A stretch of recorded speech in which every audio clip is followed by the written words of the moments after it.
Bang Sofyan. Jadi memilih NU itu adalah supaya pengobatannya lebih tuntas, lebih selesai, kira-kira begitu ya.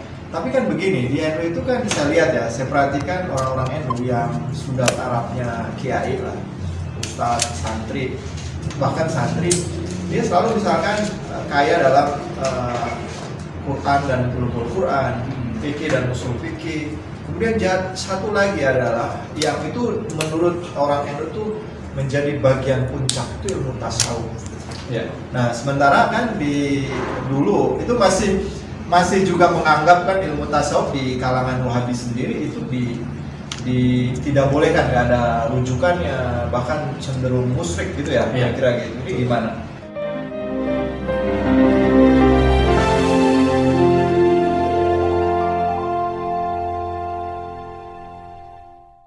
Menurut saya ini mungkin ya korban daripada brainwashing, daripada sistem tarbiyah mereka yang memang sudah menghati-hatikan, bahkan menganggap bahwa tasawuf itu bagian daripada ilmu yang harus dihindari.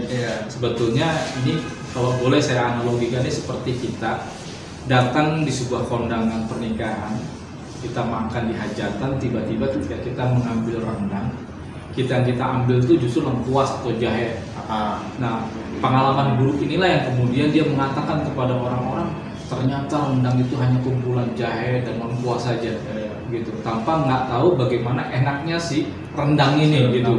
Akhirnya dia cerita di mana-mana. Nah, orang-orang seperti ini belum pernah menyelami, belum pernah berinteraksi, bergaul dengan dunia tasawuf, tetapi dia baru mendapatkan pengalaman 1-2 dari orang lain, atau yang dia lihat penganut-penganut tasawuf misalnya jahil dalam masalah syariat, kemudian ada kecampur klinik-klinik, ya ini yang kemudian menjelekkan dalam dunia pertasawufan sendiri.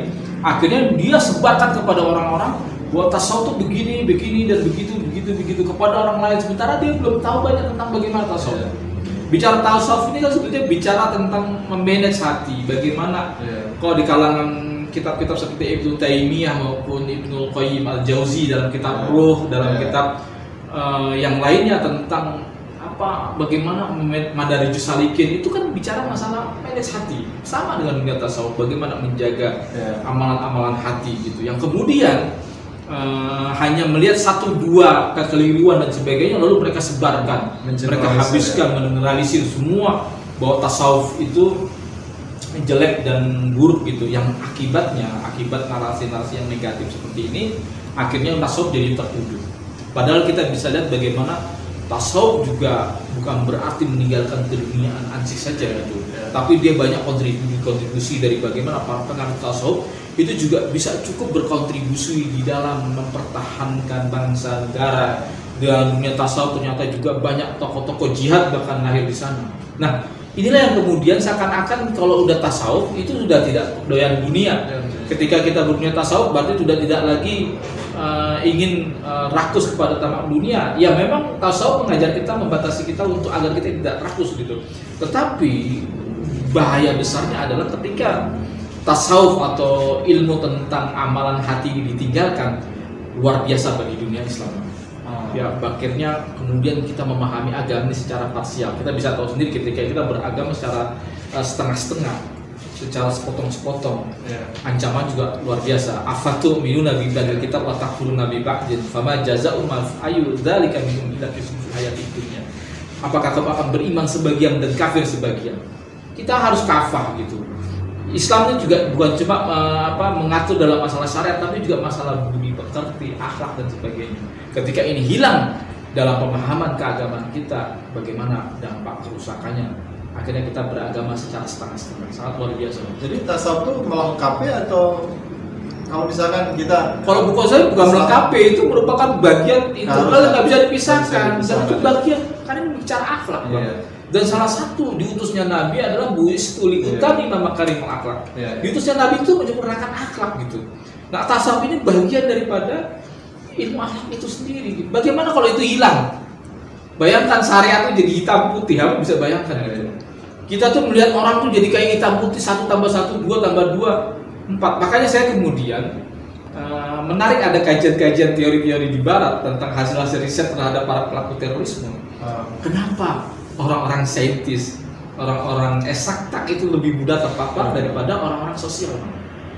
Orang sosial itu kenapa punya daya imunitas di dalam menangkal pemikiran-pemikiran takfir kayak seperti itu gitu, ekstremisme, terorisme gitu.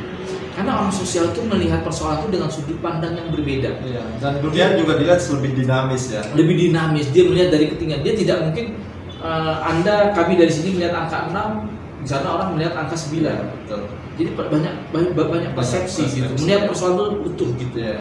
Berbeda dengan orang-orang yang eksakta banget. Jadi abang katakan apa? Zero intolerance. 1 tambah 1, 2 tambah 2, 4. Yeah. Bayangkan kalau hukum syariat seperti bab matematika. Yeah.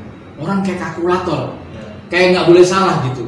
Nah ini kan kita masalah sosial. Makanya Gus Ba tuh selalu bilang, bagaimana saya akan bisa bersikap tegas dalam masalah-masalah sosial?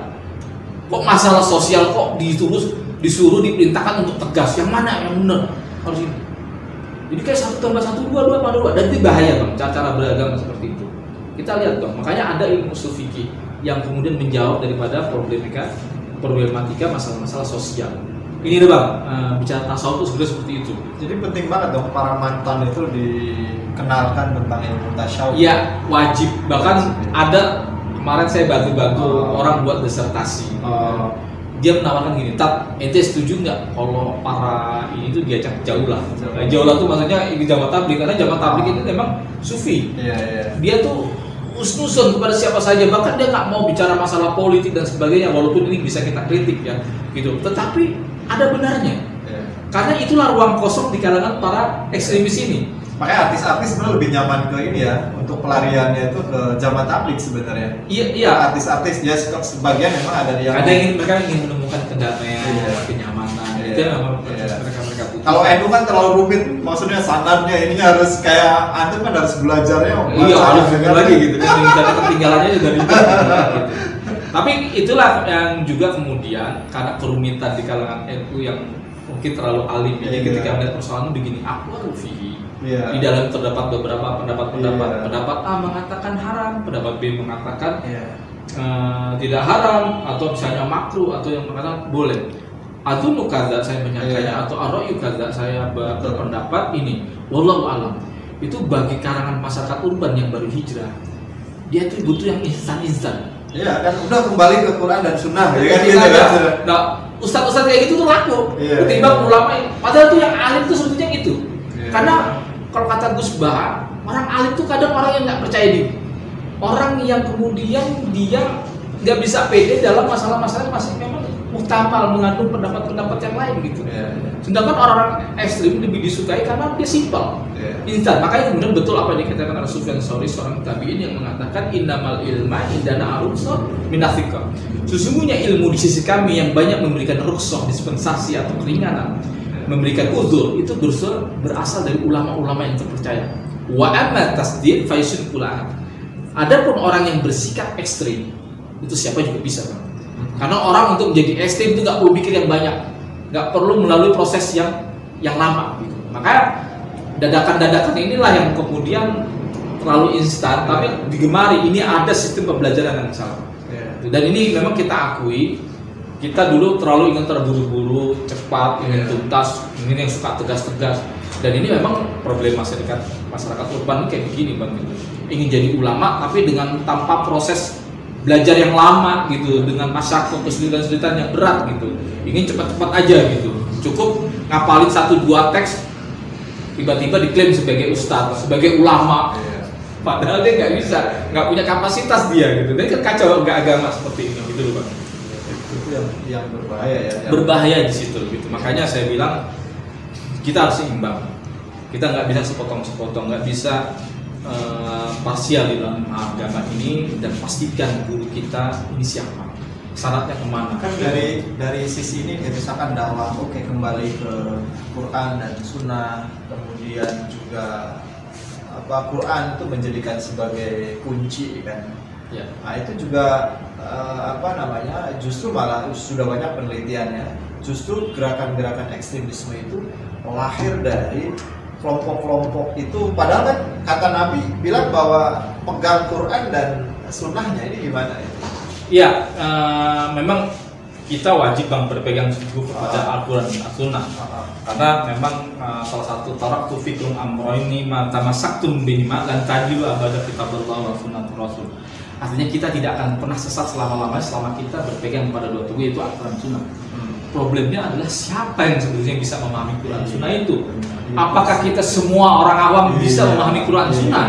Untuk siapa kira-kira Nabi itu melakukan wasiat itu untuk siapa? Iya gitu. Memang wajib kan, tapi kita butuh ulama-ulama yang disebut dengan warasatul anbiya ini, pewaris para nabi ini.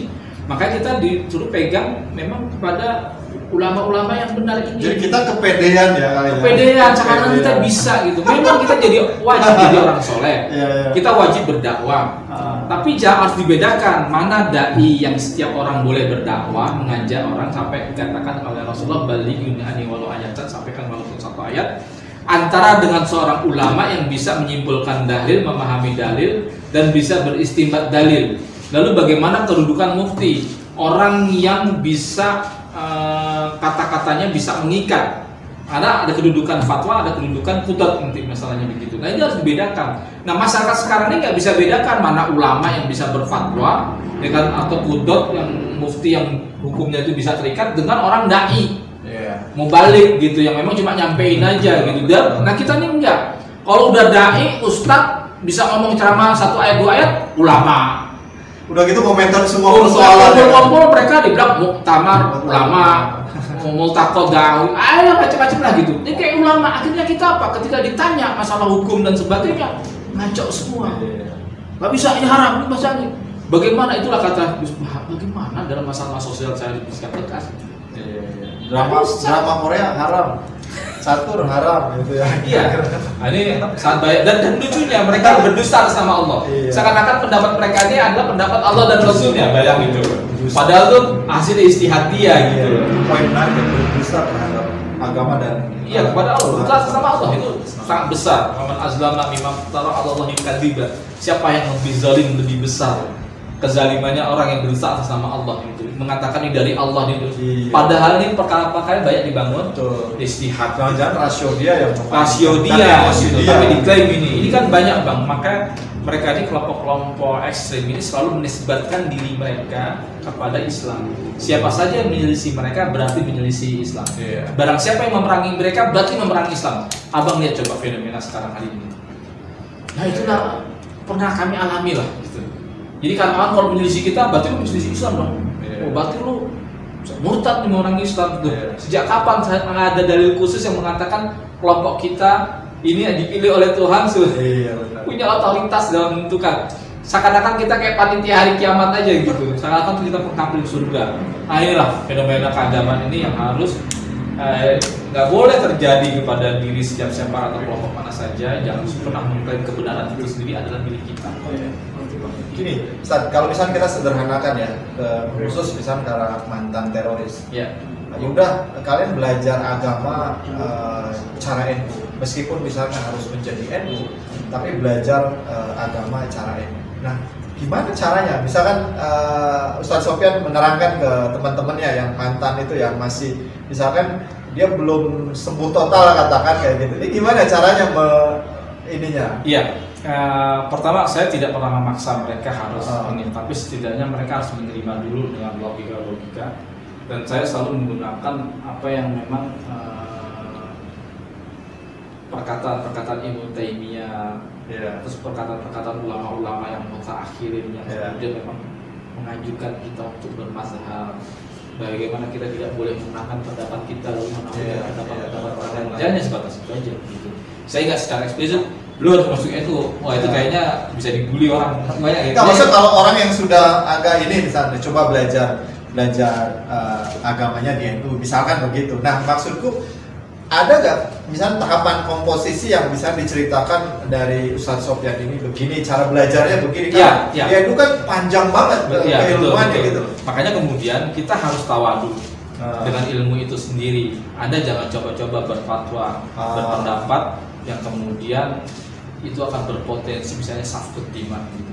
Padahal ini ulama-ulama masih mengkaji ente sudah sampai pada kesimpulan, kan lucu, ulama masih mengkaji, ente udah sampai pada kesimpulan gitu, lalu menaikkan bendera wal barok, loyalitas dan anti loyalitas kepada mukhalifnya. Ini nggak begini cara belajar yang benar seperti itu, dan itu mereka bisa menerima gitu. Hati-hati itu berfatwa dan sebagainya gitu. Itu apa yang dikatakan NU dalam bahasa masalah tentang fikih kenegaraan dan sebagainya itu beda bang. Itu ada fikih ketatanegaraan. Contoh misalnya kayak masalah vaksin nih bang yang terbaru nih. Dia katakan misalnya kayak ada AstraZeneca kemarin yang katanya mengandung kulit babi dan sebagainya. Jadi kata MUI haram. Ini bicara fikih memang harus hitam putih. Tapi ini bisa digunakan dengan alasan darurat.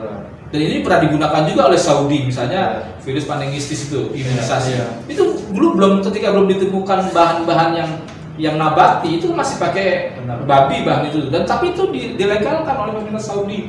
Yang kita kenal Saudi ini termasuk strict banget, strict strong kan, Wahabi gitu. Tapi kenapa bisa? Nah inilah kemudian kita ini diajak berkelana, kenapa kok bisa gitu? Haram, pakai apa di dasarnya apa? Ini orang jadi bakal bingung. Itu bagi orang yang hitam putih baru hijrah kemarin, itu tak mudah kepala. Tapi ketika dijelaskan ada daruratut timbul mahdzurah, ada apa? Darurat itu membolehkan sesuatu yang diharamkan. Kemudian dalilnya mana? Dalilnya faman ittura ghairu bagin wala anin fala isma alaihi innallaha ghafurur rahim. Barang siapa yang terpaksa memakannya padahal dia tidak menginginkannya, dan dia makan nggak berlebihan, maka fala isma alaihi, tidak ada dosa baginya, dan Allah Maha Pengampun lagi Maha Penyayang. Clear. Gitu. Jadi bagaimana komunikasi kita? Gitu. Jadi yang kayak begini, kalau hitam putih itu meriang tuh bang, baperan udah sudah. Wah man, barang haram nih, nggak bisa dipakai nih. Nah itu dalam banyak hal tentang fikih kebangsaan itu ya kita bermain begitu. Coba sekarang bagaimana orang nyesal sekarang, dulu ketika bang haram kita nggak boleh terus pada bank haram itu riba dan sebagainya. Akhirnya dalam proses verifikasi karena dia sudah mengharamkan bank, tidak ada masalah dengan bank. Ketika verifikasi tentang BI check-in dia nggak punya alat perangkat itu kan. Akhirnya semua terima orang jadi nasabah, bikin rumah, akhirnya bangkrut pada nggak bayar semua. Kenapa? Karena nggak punya sistem ini. Kita mau nggak mau zaman sekarang, oke bicara fikih haram misalnya nggak boleh, tapi dalam pelaksanaan itu nggak bisa begitu hitam putih bang. Inilah banyak problematika, dan lagi-lagi dalam bahasul masailnya, dalam buku-bukunya itu banyak menjawab problematika seperti itu. Sehingga sekarang banyak bang, dulu ustadz-ustadz yang selalu hitam putih dalam menghukumi realitas, akhirnya rujuk. Dan kembali lagi kepada Ahlussunnah wal Jamaah lagi, kayak NU lagi gitu. Nah itu loh bang yang saya maksud tuh seperti itu. Dan banyak dalam persoalan di masyarakat kita harus butuh jawaban seperti itu, dan NU lagi-lagi mampu menjawab persoalan-persoalan itu. Baik masalah kebangsaan, masalah muamalah, masalah-masalah ketatanegaraan. Ya meskipun terkesan agak lama ya, agak lambat ya, karena kan memang nggak sederhana untuk memutuskan itu. Gitu. Itulah fikih, itulah dialek pemikiran, jalan proses dalam mencari ini. Dan itulah saya katakan, itulah ciri khas alim itu berhati-hati dalam hukum itu. Aqwal fihi, dalamnya ada beberapa pendapat, dijelaskan pendapat yang ini, baru dijelaskan azun kata saya menyangkanya. Seperti itu.